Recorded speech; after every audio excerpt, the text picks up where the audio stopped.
But yeah, other than that, it's been a rough few weeks.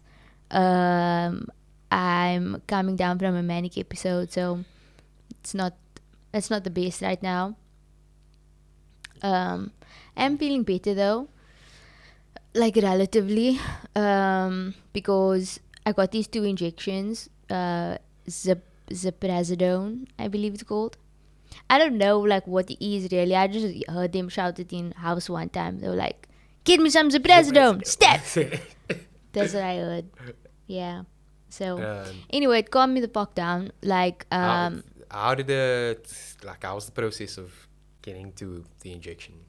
I was just really manic and couldn't discern between real life and the other Fake stuff. life. The other stuff around me.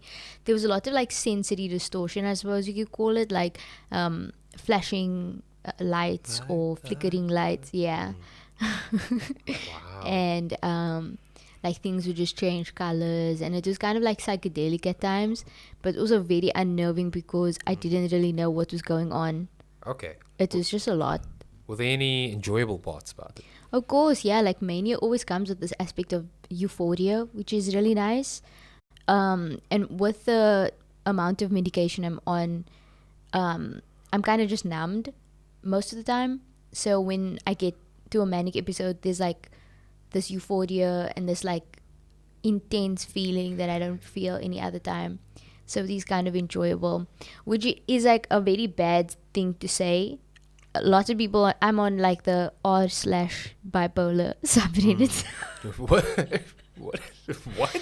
I take part in it like quite often, getting my karma up and whatnot. Um, but yeah, like it was a rough time. It was genuinely a rough time. And the last time I was manic, it was very like external. I was like out here ruining lives, running wild. Yeah, like running rampant, just Just being bang. a menace to society. What was the soundtrack in your head that time? I was Jesus. Oh, okay. It was just Jesus. Fair. Um, And yeah. This so, time around, it was yay. oh, okay. Oh, so it's like you overturning. Yeah, but it still starts off with, I thought about killing you. Yeah. Yeah.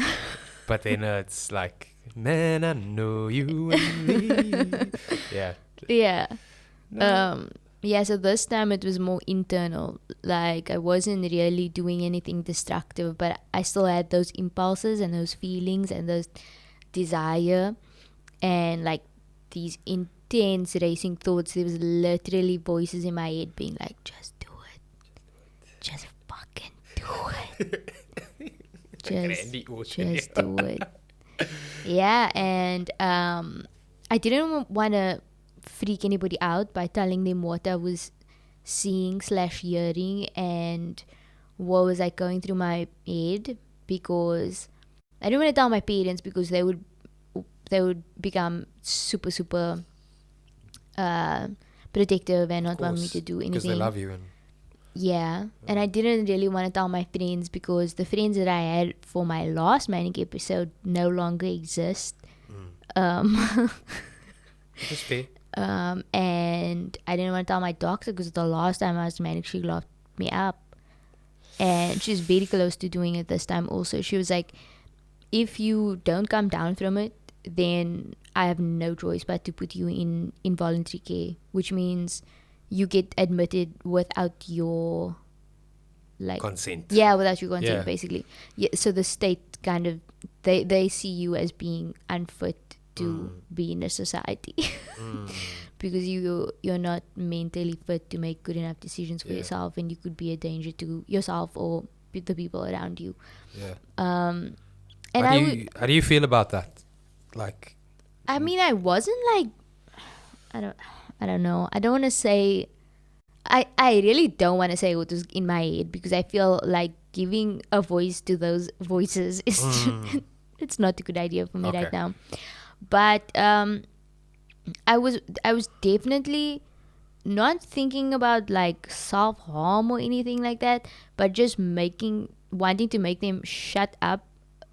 It was like a recurring thought doing so would mean like bashing my head in with something. Yeah. You know? Yeah. Just to make it shut up. And that was what was freaking my doctor out. And she was like, you're gonna do something impulsive and you're gonna hurt yourself. So but the injections kind of calmed me down immediately. And Beautiful. yeah, I feel way better now. But it was a journey. I'm just glad you are okay. Above everything else that we do, the Yeah. fuckery that we do and all of that, like, Yeah. it's the most important thing. I'm glad I'm okay too. It's just kind of sad to be back to that point where I'm like numb to everything. And it's kind of depressing. But I Yeah. mean, that's also normal when you come down from a manic episode, is that it's followed by like a depressive episode. Yeah. Can I ask, like, Mm-hmm. I've never heard somebody speak about it before, Mm-hmm. like that level of a manic episode. Yeah. Why are you okay speaking about it? I mean, I really don't have any shame about it. And I think that it needs to be destigmatized, obviously. But I personally don't have any issue telling people and being like completely open about what it is. When it comes to the actual mania and like the thoughts that I have, those are like very personal thoughts. So I won't go and tell people exactly what they are, but I will explain what mania is and what it does. But I don't mind being open about it, because every time I am, there's like a bunch of people that tell me they have someone in their family or they themselves or a loved one suffers from the same thing and they don't know how to handle it, and they are not inspired, but they're comforted by me talking about it and saying, like, normalizing it, kind of. Because I mean, you are like a put together human being, like successful in your career. I try. But that's also like the hard part of it. Like, there's that scene in the Joker where he's writing in his journal and he says the worst part about mental health is that people expect you to behave like you don't have a mental illness. And it was so funny the other night after we watched the Batman and we were driving, and I was like, the Joker is my favorite anti-hero. And you were like, he's not the anti-hero. Not an anti-hero. He used to be like Lies. I love. He's not. Honestly, like, I watched the Joker again over the last week, and I was like, bro, I understand your perspective on everything. I wouldn't go so far as to like shoot Robert De Niro. Like, never ever. No, the Joker does exclusively bad things. Exclusively. Yeah. But I mean, the way that the Joaquin Phoenix Joker is portrayed, he's very understandable as a character. His actions are not justified, but they are understandable. Okay, look, in terms of mental health, I think that portrayal was decent compared to like portrayals we've seen over time. Like I watched The Notebook for the first time yesterday. God, who has bipolar in The Notebook? No, it was just I think at the end you find out the lady has like dementia or something. Dementia is the same as bipolar. I know, but I'm just saying, like, the way they led up to dementia, Yeah. I was like, Well, before I got my injections, my doctor had put me off work, and she was like, you need to just stay calm and sit at home and do nothing. So obviously I googled movies about bipolar, and tried to watch as many of those as possible. What's frustrating is that all the movies about bipolar, the person's a villain, oh yeah, and I really dislike that. It was like, watch Black Swan, watch The Joker. I was like, guys, none of those people made good decisions. not at all. Anyway. Okay, give me the scenario in which we portray bipolar as the good guy. Like, what type of themes would you want that character to have? Like, what type of themes would you want? There's nothing to be glamorized about having bipolar. There really isn't. One thing that I can say about the disorder that is kind of comforting to me is that, like, I have a greater depth of emotion and understanding, I suppose, because I know like both extremes of emotion, and I know what it's like to be in those emotions for long periods of time, and those mood disturbances last for like months sometimes. And so you gain kind of like a different perspective on the world. And every time I'm manic, it's like I'm walking into the world completely new. And even when I'm depressed, it's like you see the world completely differently. Yeah. And it's not to say that that's a good thing, but it does give you some perspective. Yeah, there's an excitement in that insight, I would say. Yeah. Like it feels like you're seeing things Yeah. that others aren't seeing. Yeah. But again, like I was I was on the subreddit, and the question was posed: do you think that it's dangerous to say that having bipolar is a superpower? And mostly people disagreed, and they were like, no, saying that bipolar is a superpower is like, it's just really bad and dangerous, because it's not true. Like, it's terrible. It's terrible all around. And then I commented, and I was like, well, sometimes you gotta just lie to yourself and say that there's something good about this thing that you sat with for the rest of your life. Like, there needs to be something redeemable in this. Otherwise, I'm gonna sit here forever being like, oh, poor me. Yeah. You know? I mean, like, you own it by calling it a superpower. Not that calling it a superpower is like, oh, you have to now own it if you want to overcome it. It's just everybody has their own tactics to get through things. And there are so many like artists in history that have had bipolar, but all of them have bad endings. Oh, okay. Like, all of them have bad endings. Vincent van Gogh, Sylvia Plath. Now we are watching Kanye unravel before our eyes. Yeah, but he won't have a bad ending, inshallah. I mean, it's not to make a pause the video, Kanye. go make a dua for Kanye. But the way that people have spoken about Kanye over the last week, like, I posted on social media, I was like, I'm done, I'm out, I'm having an episode and I don't smoke to be here, so bye. Like, I don't list for this, because the way that people speak about Kanye, it's so frustrating to me, because I understand the same way that I said about the Joker, like, your actions are not justified, but they are understandable. That doesn't mean that the person is good. Like, having empathy for a person doesn't make them a good person. It just means that you can understand where they're coming from. And like with Kanye, I don't want to say that the homie isn't making hella mistakes. I've seen lots of people say that he's been abusive to Kim, and I feel like maybe we should mind our business when it comes to that. We should definitely mind our business and not say that she's been abused, or even if she is abused, like, it's really not the place of people on social media to be getting involved. Like, it really shouldn't be. But so I don't want to say that anything that he's done is acceptable. But it's a topsy-turvy one, though. Yeah, like, if I was by the means, best believe I'd be making a music video where I'm burying people alive. Yeah. Best believe. I would do it. I just don't have $1 billion to make music videos. Look, normally when like someone comes out about being abused and whatnot on social media, it does get like a response, and people are active about it, and people are calling someone out, and you know what I mean? Yeah. So is this case similar to those cases? I don't know, because Kim herself hasn't really called it abuse, I don't think. But that's why I say, like, it's not our business. We're seeing one layer of something online, and while you can judge from that layer and call it abuse or whatever, I just think it's not my business. Yeah. I don't want to label anybody an abuser and anybody a victim. Like, I just feel like that's so uncomfortable. Yeah, and I think that's also the key in it. That Kim hasn't said. I'm being abused. But that's what I find so frustrating about all of this stuff, is the way that mental health is discussed. It's like you immediately become a villain. And like I said, like, I'm not defending any of Kanye's actions, but I do understand what he's doing and what he's going through.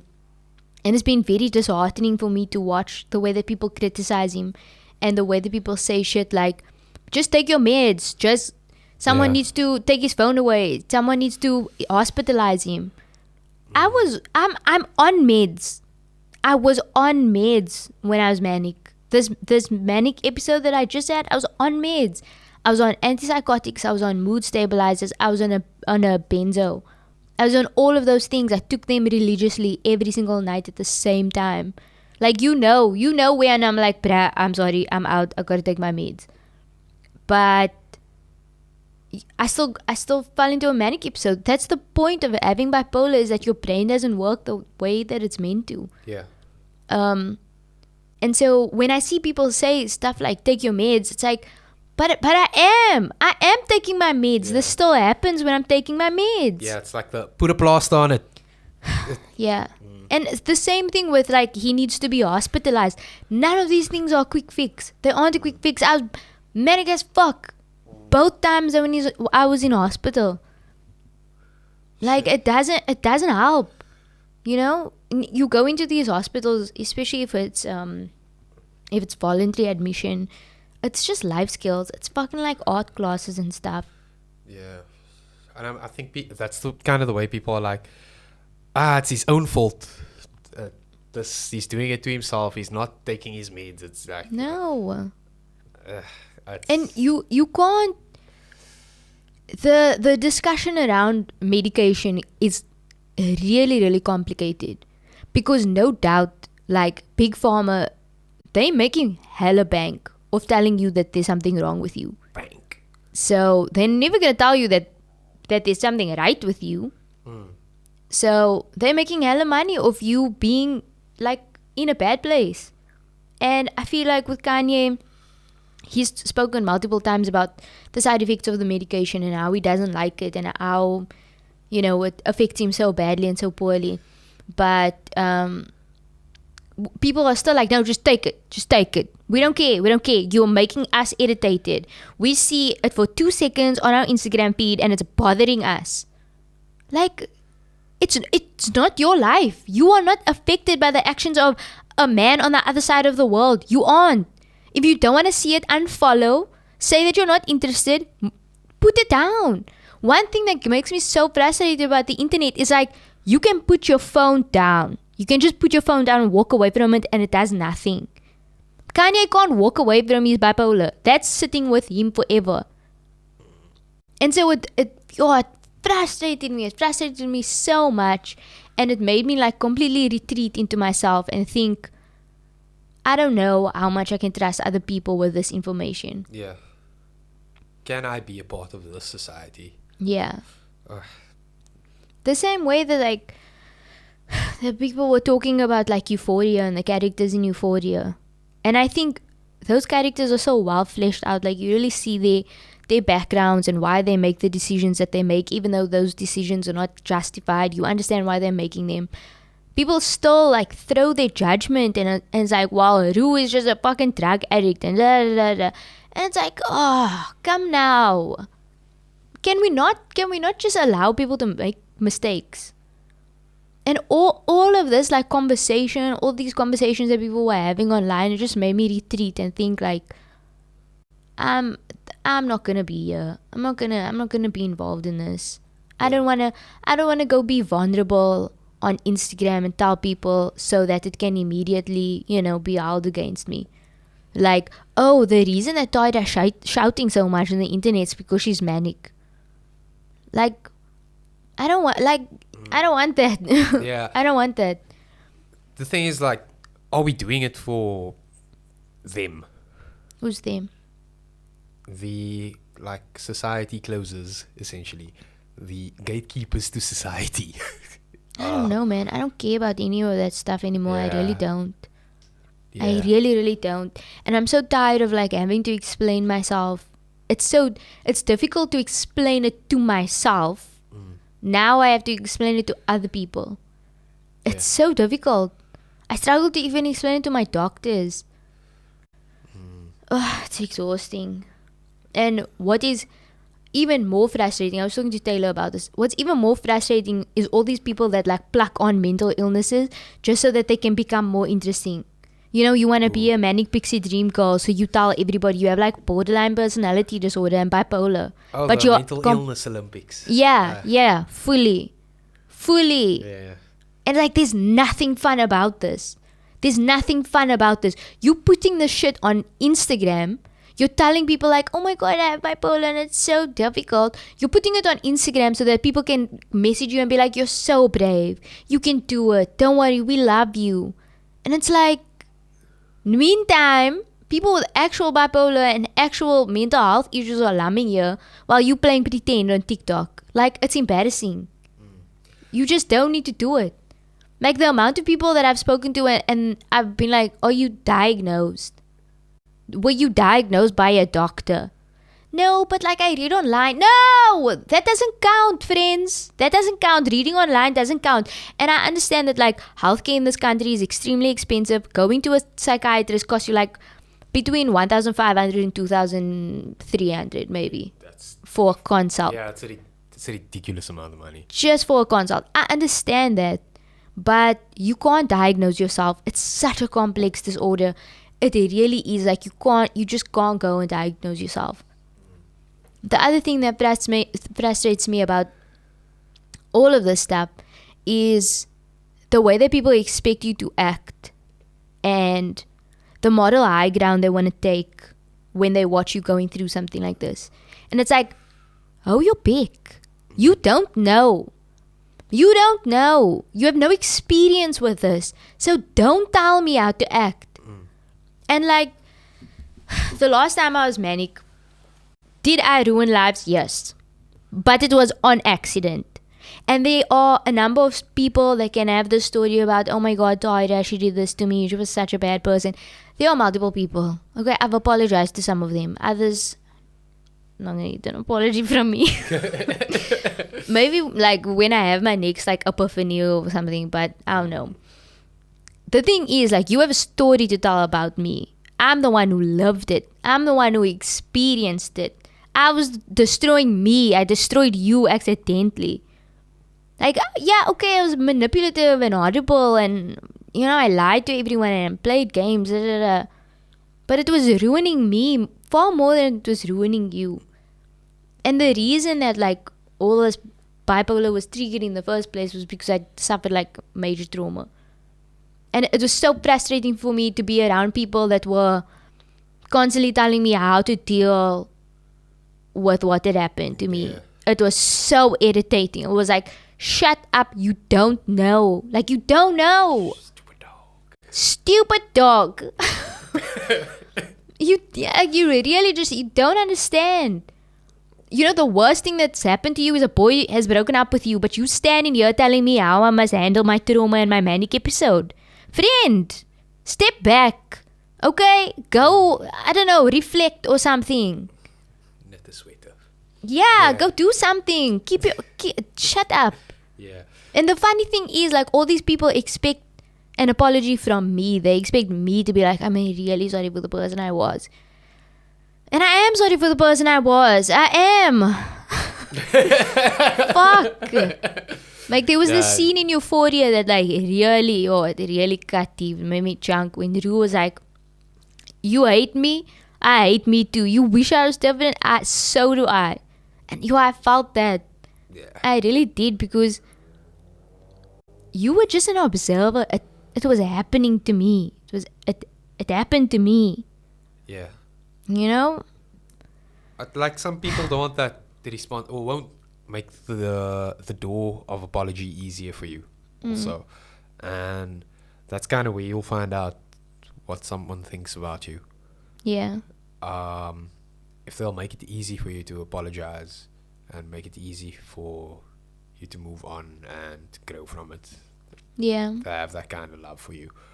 I'm not friends with any of the people that I was friends with for my first manic episode, and that's fine. Understandably so. Like, some people stepped back respectfully and they were like, I can't deal with this. I'm sorry. That's fine. Truthfully, I was asking them to do a lot. I was asking them to lie for me, and Yeah. I was being horrible. Yeah. So it's very understandable that some people were like, nah, I can't handle this. Yeah. But it also seemed like some people really enjoyed telling me what a fuck up I was. So, you know, like, I understand people stepping back, and overall, though, the situation is done, whatever it is, and like, you've moved on to this now. Yeah. So it is what it is. Yeah. Yeah, I remember like a few months ago we were speaking about this celebrity. I think she was like a YouTube star who was like doing something ridiculous on the internet, and then afterwards blamed her mental health for, Oh. what was her name? Was it Gabby Anna? Yes. I think Gabby She Anna. said she had ADHD and that's why she was like raffling it on the internet. But look, I said it like 7 times now, but I'm gonna say it again. Your mental health isn't an excuse for you to behave badly. It's an explanation for your bad behavior, but it's not an excuse for it. What did Gabby Anna do? Yo, I really don't want to get into it, man. She had like a best friend, and her best friend was raped, and then she kind of sided with her best friend's rapist. And then she lied about it for like 5 years. And then there were tweets that came out where she was like on his side. And then she also made like a whole entire video where she was like, I heard him out because he's a human being and he deserves to tell his story. And I was like, yeah, but you're a rape apologist. And she was like adamant for like the past 5 years, like, I'm not a rape apologist. Yeah. And then in the video being like, I'm not a rape apologist, she apologized for, a rapist. So I was like, well, good job. And then she blamed her ADHD for the whole thing. Like, she was unmedicated and blah, blah, blah. And I was like, friend, that's not how ADHD works, but okay. If you think that, like, Ritalin and Adderall is going to make you, a more centered and balanced person, No. go off, I guess. Jeez. But, yeah, times are tough. One thing that was different about this manic episode was that things were a lot clearer for me. Like, the path was clearer. I had a good structure around me, good friends, good family, good relationships, and good doctors that weren't trying to murder me. Like, I've had doctors before that have literally tried to kill me. Like, this bitch, she prescribed 1,000 milligrams of lithium. Is 1,000 milligrams a gram? Yes. Very odd. Yes, these. A gram of lithium. Oh, okay. Lithium is the lightest form of metal. No, I don't know if this bitch was trying to turn me into Wolverine or some shit. But That's adamantium. but she Wolverine's an anti-hero, by the way. Oh, okay. Anyway, Okay. talk to me about lithium. Yeah, so she gave me 1,000 milligrams of lithium. And I overdosed, obviously, because I weigh 43 kilograms. Yeah. And you gave me a gram of something. Like, are you mad?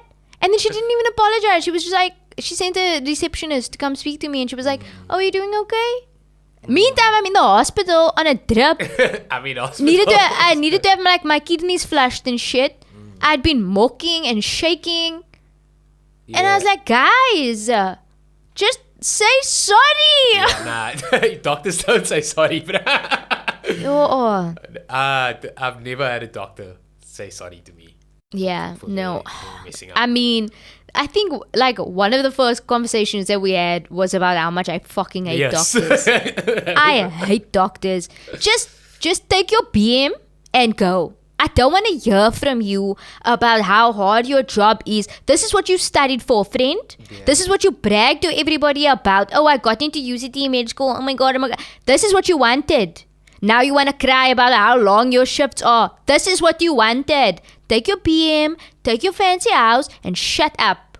Just prescribe people benzos and opioids and get them addicted and move on with life. We don't want to hear from you. Okay. I fucking hate doctors. Which occupations are allowed to qual, if I may ask? I don't know. Like in South Africa, policemen can qual. Yeah. Shame. Nurses. Miners. Can qual. I would say nurses can qual. Nurses, teachers.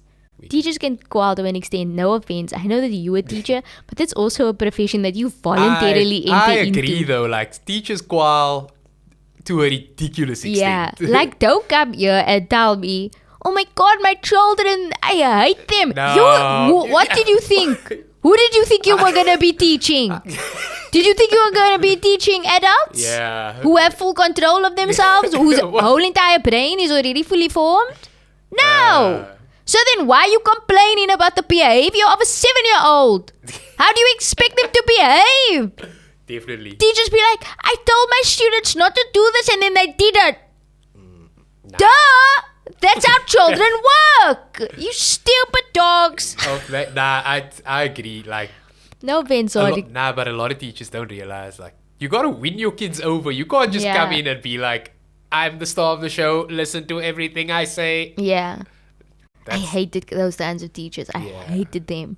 That's absolute matter. Because you gotta have, like, some level of people skill. And you gotta love children. Yeah. But yeah, I hate doctors. I hated them during COVID so much. I get that you frontline workers. I get it. I understand. Life stuff, there's a global pandemic. It's rough for you. But don't complain the whole day when you're getting paid so much money for it. Yeah, Please. definitely. Please. Like, I definitely would hear out a nurse before I'm gonna hear out a doctor. The amount of times I've heard doctors complain about their patients. And I'm like, guys, people get sick. Did you know that? Did you know that? I don't know why you studied for 6 years to not know that people get sick. And they are annoying when they're sick. Like, Jesus. Yo, I hate doctors, man, bro. Yeah, that's I'm trying to find a positive for doctors. I'm trying to think of the other doctor that tried to kill me. Well, the one doctor, she prescribed me a bunch of antipsychotics and a bunch of benzos. She was telling me to take like 10 milligrams of benzos in the morning and at night. Then she was also telling me, and antipsychotics and mood stabilizers. This all sounds like a future album. And antidepressants. No? Now you're giving me the yellow upper. You're giving me uppers. Oh, and Ritalin, I forgot. So I'm supposed to be taking 10 milligrams of a benzo, 10 milligrams of Ritalin, and I can't remember the dosage of the antidepressant. Now, where now is my serotonin supposed to go? You can't mix your uppers and your downers. Mac Miller told you. Yeah. Now, look, now I'm dying. I'm out here. I'm shaking. I'm unable to do anything. I feel like I'm gonna die. I'm literally listening to Star Shopping from Lil Peep, and I'm like, I'm out. I'm out. Yeah. It's finished. Yeah, that was the second time a doctor tried to kill me. There was another time before that, but I can't remember so well. But I mean, like, did he apologize? No, they don't apologize. They're just like, oh, well, we'll change the dosage then. Look, maybe it's a process also for them to figure out, is this gonna work? I know, I know. It's true. It is a process. But also a process will have cuck-ups, and like when you mess up, say sorry. just say sorry. Just say like, was done. I thought this was gonna work. It didn't work. Let's try something else. I almost died. I was mocking and I was shaking and I thought I was gonna die. Like, I remember walking into the hospital, like mocking my brains out, unable to like actually walk, like my mommy trying to like carry me in. I'm shaking like mad. I go into the emergency room and I tell like the doctors what's going on, and the doctor's like, oh, I think you have lithium toxicity. You might be overdosing on lithium. Like in that tone of voice. Yeah. I'm like, okay, help me. A nurse will be with you shortly. Well, I mean, like, maybe it's other things. It's not to like do. I was walking into a public hospital either. It was a private hospital. Yeah. And you're taking your time. Yeah. I don't know. Maybe we also want that, like, you know, Grey's Anatomy house scrubs, like adrenaline of like. I guess so. Oh my God, she's overdosing. Like, that's how I thought it was gonna go. With, But like, it didn't the music go that playing at way. the back, and yeah, it would be like. There are ketamine and MDMA trials for people with severe bipolar, and I'm really hoping I get into those trials. Imagine just lying in a chair and like having a doctor just inject ketamine into your veins, and you just have to say whether it feels nice or not. That's the dream, man. That's the dream. That's not the dream at all. That's the What? dream. That's That the is not- goal. It's supposed to help with like acute trauma and like aggressive like bipolar and shit. I say I tick all those boxes. Please, can you just let me come into this trial? Just give me MDMA, please. That's not the dream. Nah, it is. I listened to a Brown Joe Rogan say that it is, that MDMA is like a quick fix for all your problems. I agree. I think it may be true. So please give it. Okay. Listen, if Discovery Healthcare can cover meth, no? If they can cover meth. Are they doing that? Tuck, bruh. They cover tuck. It's called Ritalin. If they can cover that, then surely you can cover ketamine and MDMA. Why must I be paying for my drugs? Yeah. Benzos are literally like the hardest drug to come off of. You can die. You can die if you get addicted to benzos. You can die from withdrawal. You can't die from ketamine or MDMA. Nobody in the history of the world has died from MDMA, I believe. Right? No, that's definitely not. People have that. No. The UK kids. Pure MDMA. Pure 450 milligrams dead. Well, that's a lot. But you can overdose on anything. You're not going to turn MDMA into a good thing. I mean, anyway, I'm going to email that doctor and please ask her if she can help. Yeah. Because it's an experience. It would be nice. Can I tell you about my Valkenberg experience? For sure. For like the 7th time. I don't remember any of it. Okay, perfect. So, the last... No. It was the second last time I was manic. The second last time. Is that how it works? That's the previous time. The previous one. Not this time I was manic. Not the time before. The time before that. Not this time. Not the time before that. 2 times ago. 2 times ago. 2 times ago. You mean the second one? 2 times ago. Perpendicular to this one. But not. So 2 times ago when I was manic, I was in a very bad manic episode. Riyadh was there to testify. Say yes. You can't. The camera can't see you. I'm giving thumbs up. He says yes. Yeah, he says yes. It was a very bad time. I was horrible. I was really, truly, genuinely, like very, very horrible. And it was the second time that I was manic, and so I really had like no control over it and no desire to control it. It was also just after I had suffered like this really hectic trauma, so I was really just in the mood to fuck around and make all the bad decisions I could. I was in this point in my life where I wanted to exercise my autonomy as much as I could, and I wanted to control my own life as much as I could. So I was saying yes to everything, which is a bad idea, children. Generally, it's a bad idea. Wait, what? Despite the Jim Carrey movie with Zoe Deschanel, who I admire. Which Jim Carrey movie is this? It's called Yes Man. Oh, okay. I was thinking the Truman Show. I feel like I'm in the Truman Show. Everyone feels like they're in the Truman Show, surely.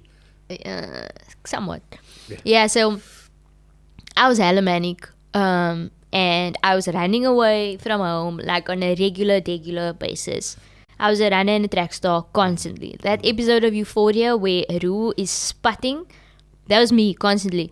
Like I remember running, like my parents had locked the whole house and they were like, sit in your room, you're not going anywhere. This was after I'd raffled 8 and I had like literally that scene in Euphoria where she's chucking things. Obviously I wasn't looking for a suitcase full of fentanyl, but like there were other things I was fighting about. Chucking things, screaming, shouting, cry, blah, blah, blah. My parents locked me in their room. They went to go make Maghrib. I found this was the ideal time to then run away. So I opened the garage door a little bit. And then there's like, they're taking all the keys and stuff away. The only way to exit the house was through the garage door remote that was like stuck on the wall. So I opened the garage door a little bit and then I pressed to close it and then I ran. I ran under the garage door, like really slid under there and ran away. Rockstar slide. And my friend lived nearby, and I ran to her house, and I was like ringing the doorbell, and I was like, open the fucking door. Open the fucking door. Just open the fucking door. Can you please just open the fucking door? She had like a whole entire child at this point. And she's like, Taahirah, what's going on? And I was like, don't ask me no questions. Like, please, can I just come inside? She had a very nice mommy. Shout out to that mommy. I'm so sorry for what I did. But she was really nice. And I was just sitting by her. She was like, oh, come, my darling. Come sit here and have a cigarette Must with buy me. that auntie Don't some worry. flowers. You'll appreciate that, auntie. You're forever. And yeah. Anyway, they did eventually find me, and then I had to go home and blah blah. Whatever. How was the drive home? Like, It wasn't a good time. Like my whole family was outside. Everybody had been looking for me. Like everybody was out looking for me. Anyway, I came home. Things happened. Parents took me to my psychiatrist. I think they took me to my psychiatrist like at night also. It was like an emergency meeting. And she was like, nah, this bitch needs to go to Valkenberg. We need to put her in immediately. And I said, I don't want that. And she said, no, it's not up to you. Anyway, there's a waiting list for Valkenberg, which you're going to go in. And then they fast-tracked me into Valkenberg. nice. Because that's how tatty I was. So I really appreciate How that special about you myself. were. Yeah, I'm just a unique girl. What can I say? I'm a manic pixie dream girl. Anyway, I go to Valkenberg. I'm scared. I was crying a lot the day that I got there because I was like, oh, holy shit, like this is real. This looks like a jail. I hate it here. It smells weird. It looks like a hospital. It's like that blue color. You know that blue color, that hospital blue color? Oh, ugh. It's like the ugliest, color. scariest blue color. I'm picturing like flickering broken lights. and Yes, whatnot, it was just like- exactly that. It's, oh, I hated it. I go in there, I immediately start chunking. This old white lady comes up to me. She's like, don't worry, my darling, I'm going to look after you. Don't worry. I'm chunking and chunking. My mom is like, you just going, like, shh, you going. And the nurses are like, it's fine, don't worry. They search me, they take my inches, they take my lighter, they take any sharp objects. I was like, I just want to be able to write in my book. No, you can't have nothing.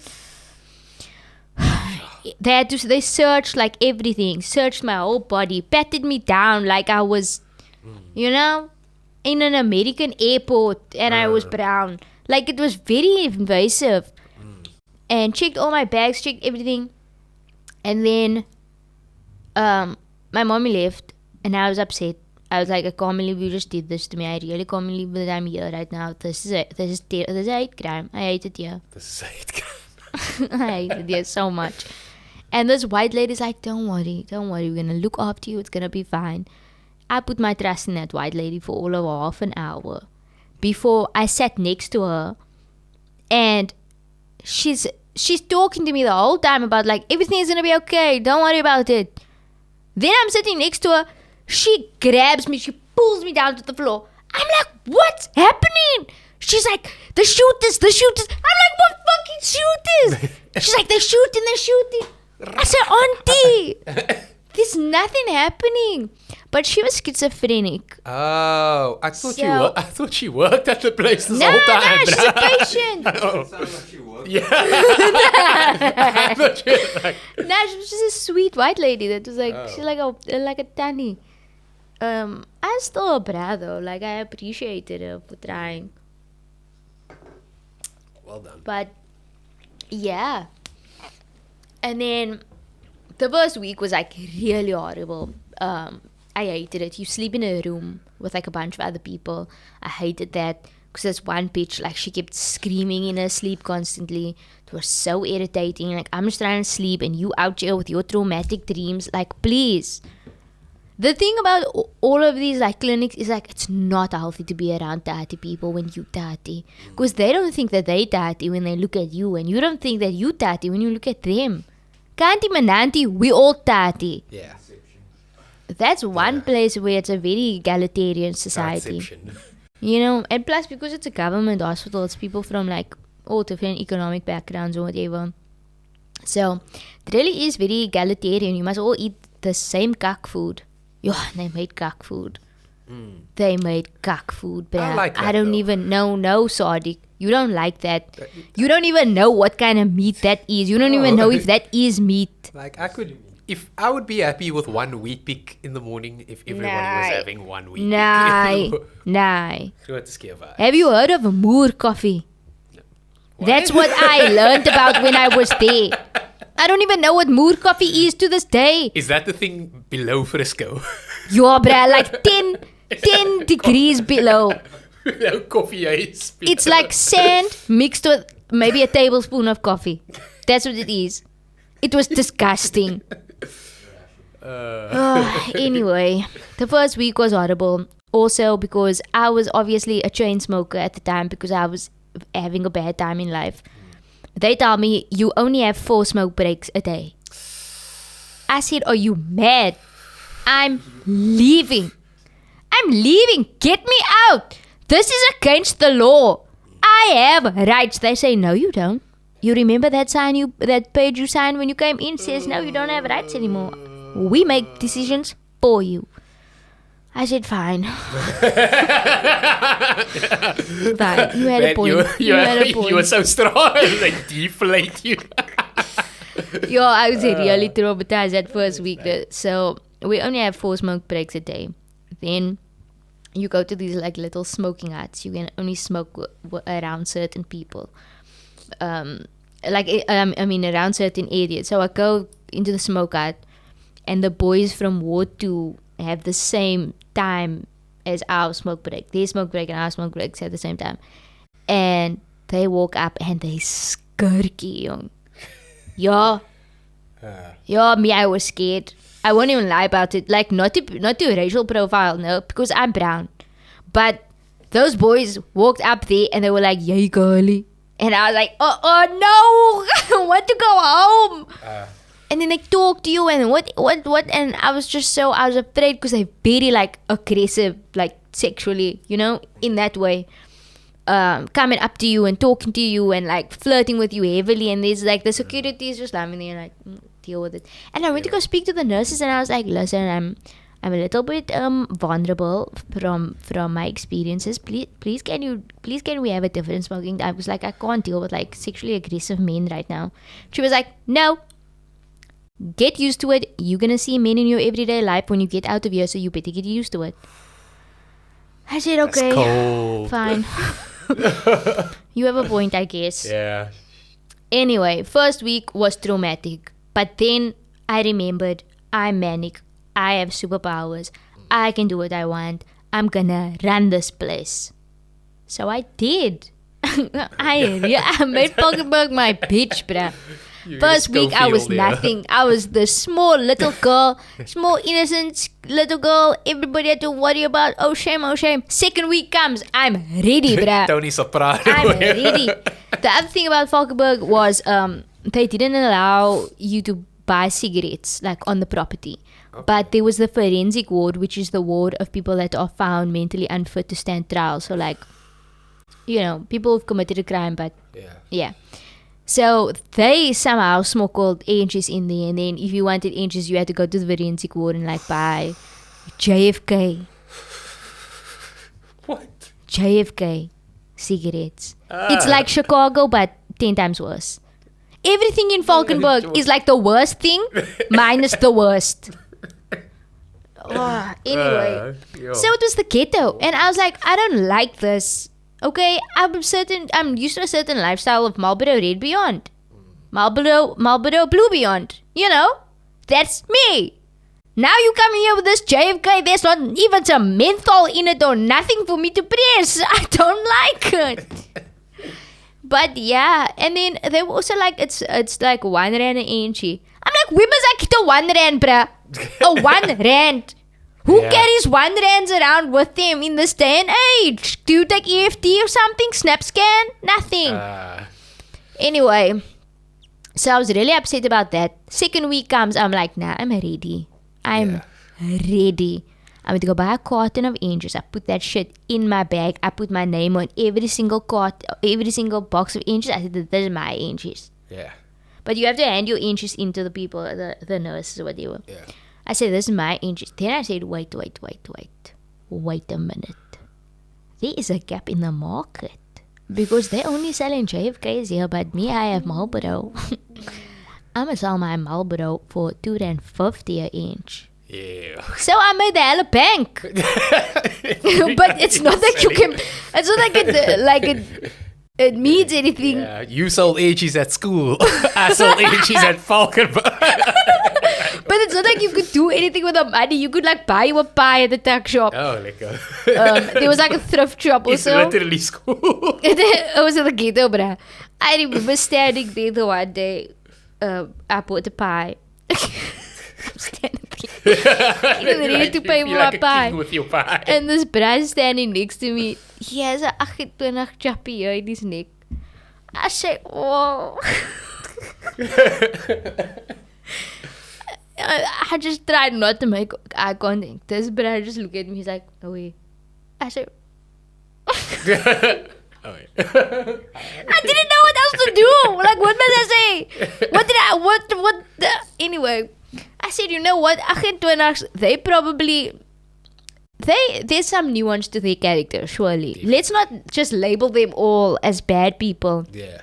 Homie has mental health issues. That's why he's here. So, I shouldn't be scared.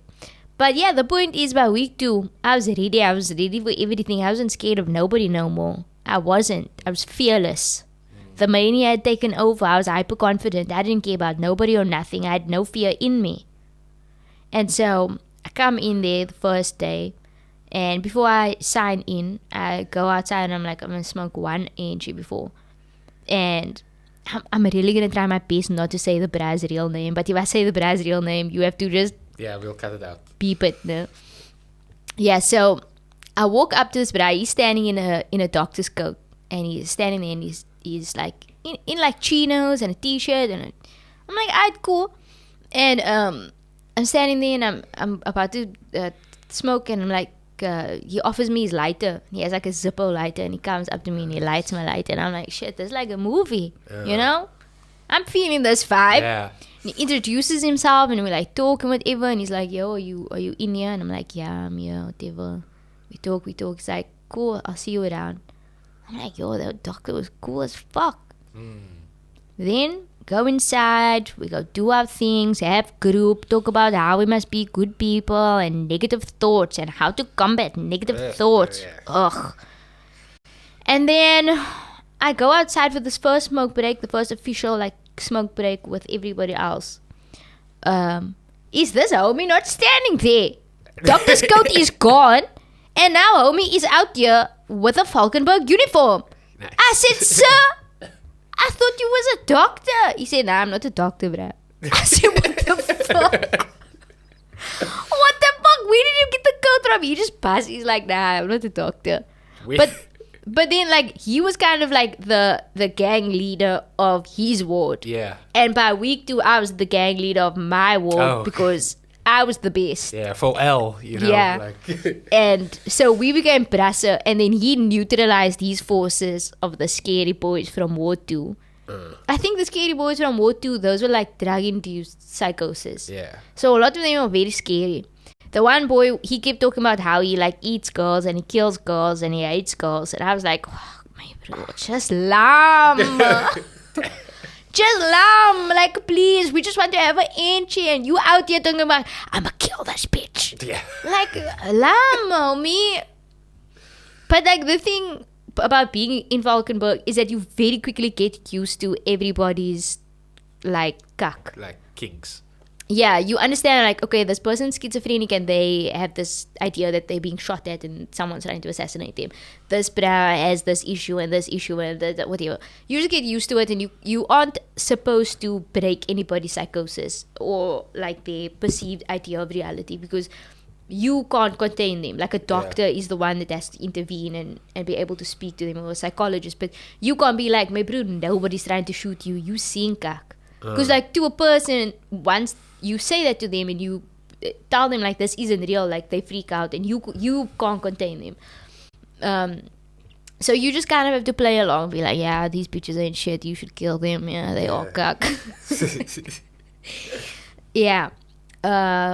So yeah, I'm gonna call this man Steve. So Steve neutralized those forces, and then we all became friends. Like we had like a little group, and we used to bunk like the classes that we had at we had like these group things where you sit around and talk about your feelings and say how you're gonna be a better Kumbaya. person. Nice. And yeah, hi, my name is Taahirah, and that kind of stuff.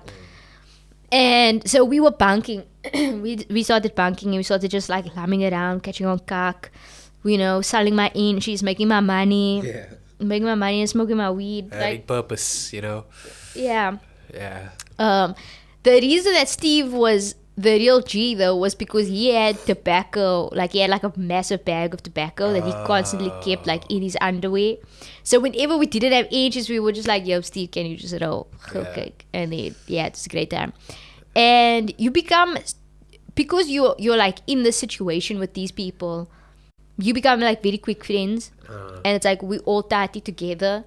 And there's like there's nobody else for you here. There's no other comfort for you. Your friends and your family, they aren't there. These are the people that you spend your entire day with. So you become really, really close to them really quickly. And there was just this one day we were lying on the grass and talking and smoking, whatever. And there's this bruh that's like been part of the group for like a fairly long time now. His name is TJ. But TJ is always like walking around and doing weird cuck. He's always like on the boundary of the group. He's never like in, I kind of like what you've described so far. Like, it sounds like a place with no judgment. No, it really is a place with no judgment. I think everybody there just has the understanding that like, okay, we all here. We all got here. Yeah, like, so let's not be rude about it. That sounds beautiful. But wait, let me tell you about TJ. So TJ is just wondering about this, but I sits down on the grass next to me. I say, TJ, what does your name stand for? I'm thinking like, Thomason, Jeremiah, I don't know. Tom Jefter. I just want to know why his name's TJ. He very plainly says, it stands for Tuck Jesus. I said, what? I remember this. I said, TJ, that's not your government name. Hey, bro, how you got... I'm like, do the doctors call you that? He's like, yeah, bro, everybody call me TJ, even my mommy. I said, Manita. I'm like, okay, cool, no worries. Everything's fine and dandy. Anyway, life went on. This one bro pimped me though. And I really hated him for it. He pimped me for selling inches, and he also pimped me because Riyadh came to visit me in the stilter. So he pimped me for that like a loser. I can't remember your name, but if I did, I would dox you right now. Sure. Nah, man. I wouldn't. I'm joking, I wouldn't. But I really disliked him as a person. Anyway. Yeah, and like the first 3 weeks that I was there, I was like playing this game with my psychiatrist where I was just playing the like sad little girl, and she's everything is so difficult, and like I'm just a small little girl, and I'm so defenseless and vulnerable, like oh. And in the third week, I was like, I'm gonna see how smart you are. You say you were a doctor, no? You said you were a doctor. You said you specialized in psychiatry. You said that. Okay, I'm gonna test you, you dumb bitch. This is again why I hate doctors. So I played this game of, I'm sad and it's so difficult for me. Can you please just give me more benzos? Thanks. Yeah, I'm so sad. I just need more benzos. So yeah. Oh, that's the other thing about Valkenberg. They drug you in your poos. Yeah. It's just drugs. They give you drugs 3 times a day. In the morning, you get all your meds. In the afternoon, you get tea time benzos. Then you get nighttime benzos. So you're just drugged out of your mind the entire time. I don't know how you expect me to make good decisions when I'm high, number one, and manic. And then you want me to go into art class and guided meditations. Don't be silly. Anyway, so this doctor lady. This doctor lady. I actually just need to blow my nose. Oh shit! I left the toilet paper in the bathroom. Okay, I'm gonna go get it quick. Okay. Keep going. Okay. Thank you, Ree. Okay. It's in the boys' bathroom. Okay. Yeah. So this doctor lady.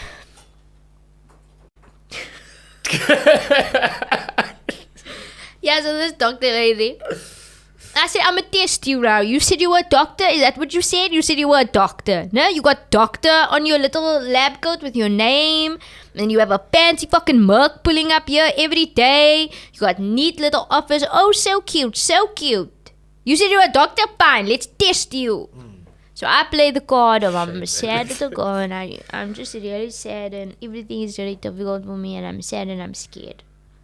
And then the third week, I come to this bitch's office now. I sit so with my leg up and I look at her. And she's like, hi, Taahirah. And I say, hi.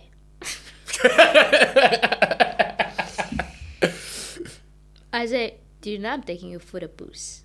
Did you know I was taking you for a boost this whole time? And this girl just look at me. She's like, what? I'm just sitting there. I'm like, did you not maybe pick up on anything? You didn't see anything weird? No. Okay. So I said, okay, well, by the way, I'm manic and I'm not sad at all. You just wasted 3 weeks of my time telling me how to deal with my trauma when I was just playing you for the sake of it, because I was bored here, because I had nothing to do. So I decided to be manipulative, because that's what I was like back then. Anyway, that was just one fun part of the time there at Fox. Anyway, how did she react to this? Did she? She was stunned. She was angry with me. She was like, "We're here to help you, Taahirah." This was my strike too, because I was getting strikes of you being naughty at Valkenberg. First strike was they found me selling entries and they found that I was meeting regarding the stilter. That's your fault. You are the reason. Yeah. What? Me? It's your fault. And the second one. Blame security. They should be aware. Yeah, through security shit at Valkenberg. I don't know how they just. Anyway. So. Can we ask how you got in? Oh, I got in. Do you have to say it into the mic? Otherwise, I can't hear. Just come say it.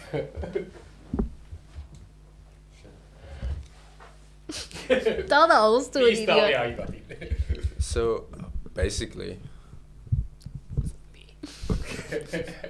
basically, what I could do was that my mom was by Vincent Pilati, so she was also a patient there. So I said basically, she wanted me to actually go there, so I went there. But when I went there, I also went to see Taahirah. So Anyways, it wasn't completely illegal activities. two birds, one stone. Yeah. So they said, okay, we'll let you in. And then I said, okay, cool. I'll just make a turn here. And then, I just tricked them basically. And afterwards they found out and they said, well, you shouldn't have gone there. You should have only gone to this building and then left again. But Whatever. yeah, I did it. So that is my strike 2. And then strike 3 is a bit of a sensitive story. I'm sorry, Riyad, about this. It's okay. Anyway, so Steve, the brother that I had become friends with, that pretended he was a doctor. Steve. Yeah, Steve. That's his not real name. Oh, okay. Yeah. So me and Steve have become like really quick friends, and he was like the most normal out of the lot. And like me and Steve were getting on great. He was telling me that he was there for stress. I said, Steve, you in ward 2, that's for people that have drug-induced psychosis. But if you telling me you're just here for stress, I believe you. Anyway, we just started lumming a lot. And I did not understand the relationship that he was building with me in his brain.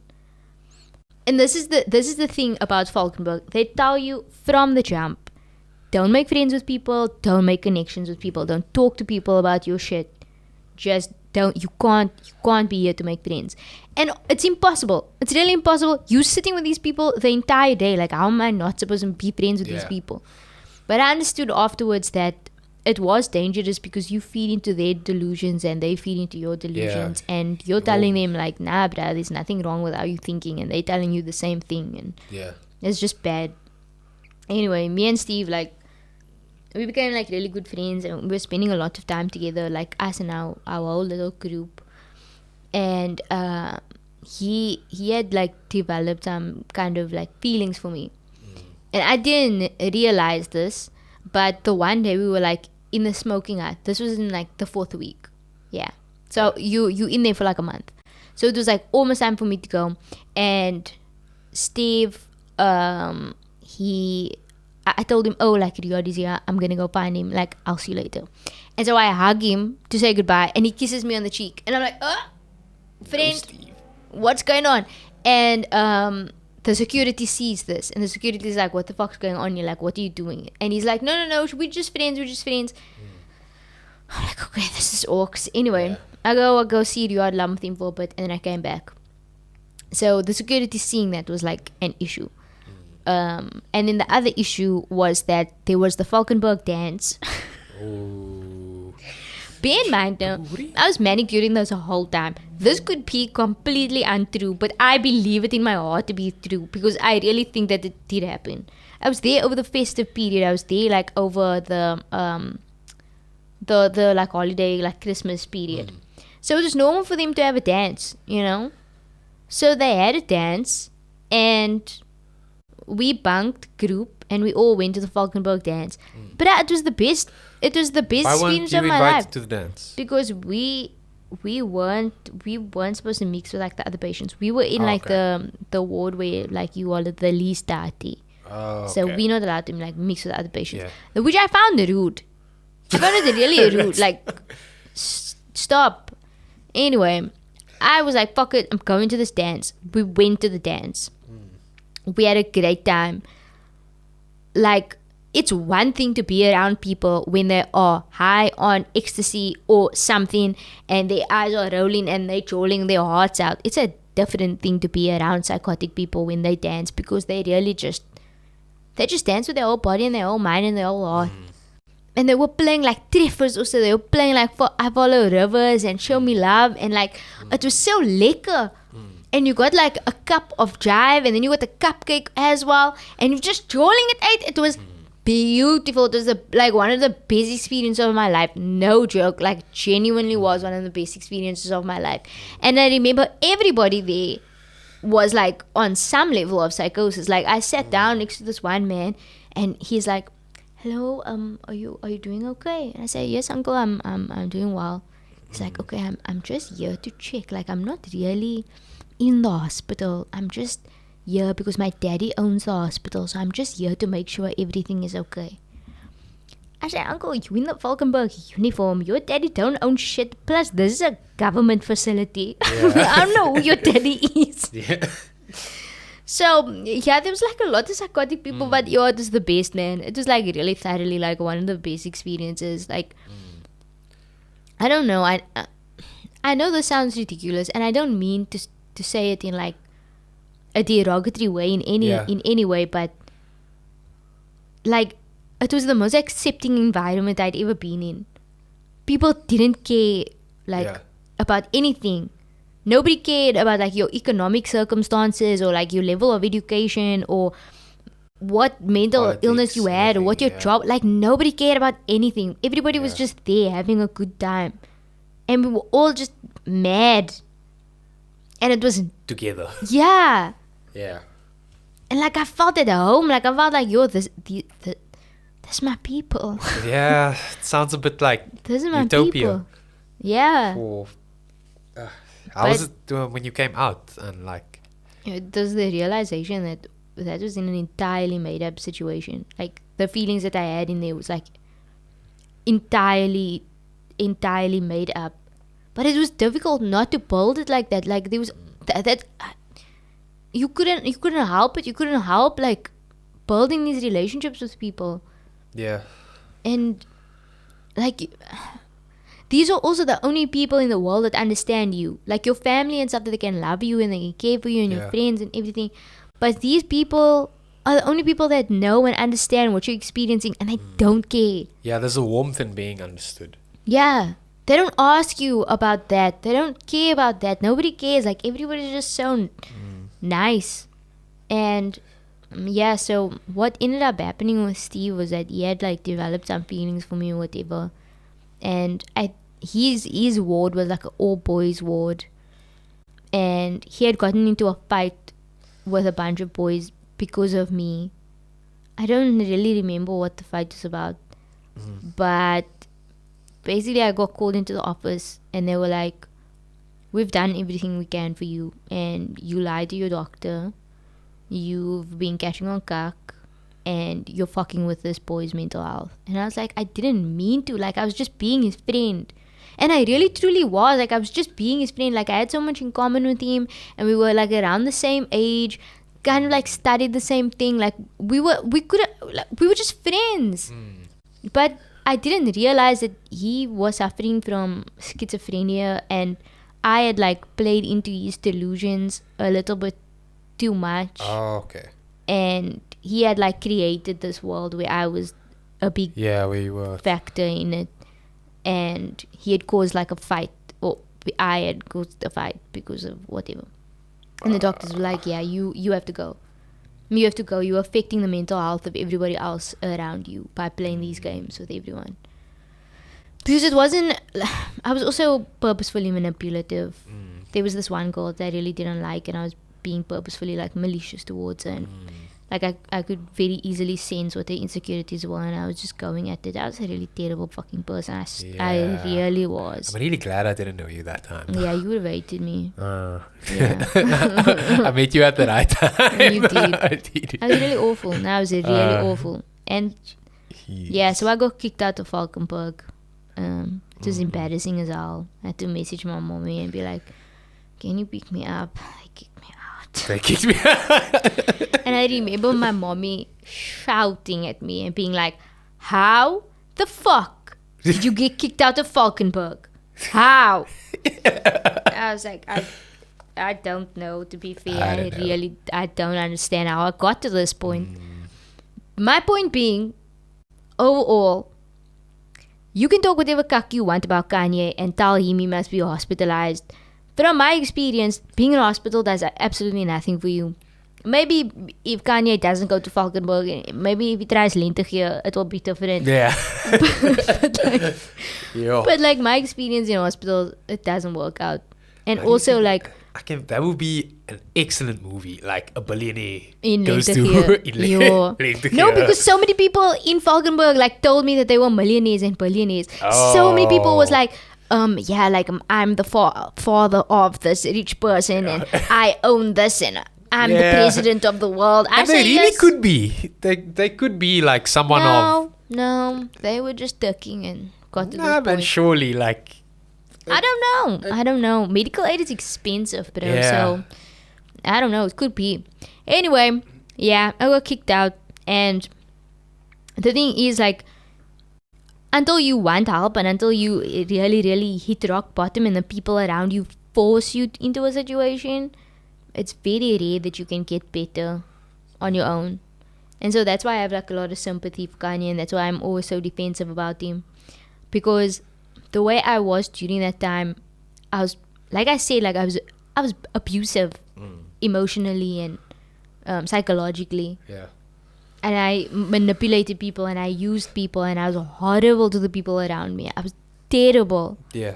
And I did it on purpose. And sometimes accidentally. But I was that way. And at the time, I really couldn't control it. There was no part of me that... Because when you're manic, you can't pull yourself out of it because you think that this is the right thing to do. Like, I'm right. You're hyper confident. You're so confident in what you do. There is like this like God complex around it, like and delusions of grandeur that like you are the best, and everybody else is wrong. You are the only one that's right. And so it's very hard to convince yourself that anything that you're doing is wrong. Yeah. And so, I think like when you are apologizing to people, they don't want to hear buts and whatnot, and like Yeah. that's fair also. yeah, no, Like sometimes the apologies just gotta be yeah. it won't like it And won't I happen have, again. I've apologized to everybody Yeah. at this point. I've apologized to everybody for making their lives difficult. Some people accepted the apology and apologized back. Other people just nodded their heads. And that's fine. I don't really give a fuck. I don't care for the judgment Yeah. of people. I don't really care for it. I Like I said in the beginning, like, yeah, okay, I made your life difficult, but it was my life that was being destroyed. It wasn't yours. I was the one experiencing it. when I this is gonna be mad. I actually like when I see you, I think about that movie Logan a lot because this is kind of what happens. With Wolverine. Yes, Is it with 'cause of the Wolverine. That's lithium your part? no, not because of the lithium part. So Oh. that movie Logan is basically like what happens after you are a superhero and like what's left of it and everything. And this is you after all of those things have happened. Yeah. Essentially. And sometimes people need to remember the story goes on for other Yeah. people. It does. It's And interesting. that's why, like, I really don't want people to pass judgment on people like Kanye, because he may be like the worst now and you may look at him with complete disgust and disdain now, but like I was him 3 years ago, and I don't think I'm a bad person now. Back then I thought like this was gonna be how I am forever. I don't think I'll ever be better. I think I'll always be this way. And even though people were telling me like, you're fuck up, we hate you, you're ruining your life, you're ruining our lives, I was like, no, I'm not. And but you get out of it. You get out of it. And I think people just need to be more sympathetic and empathic to things like this. Bipolar and schizophrenia and like those more intense mental illnesses are like really difficult to understand, and they the symptoms of them are not as forgivable as the symptoms of other disorders. Yeah. But yeah, like just try to be nice to people and don't be so judgerig. Just don't be judgerig. Hug someone. Away. Don't be judgerig. That's it.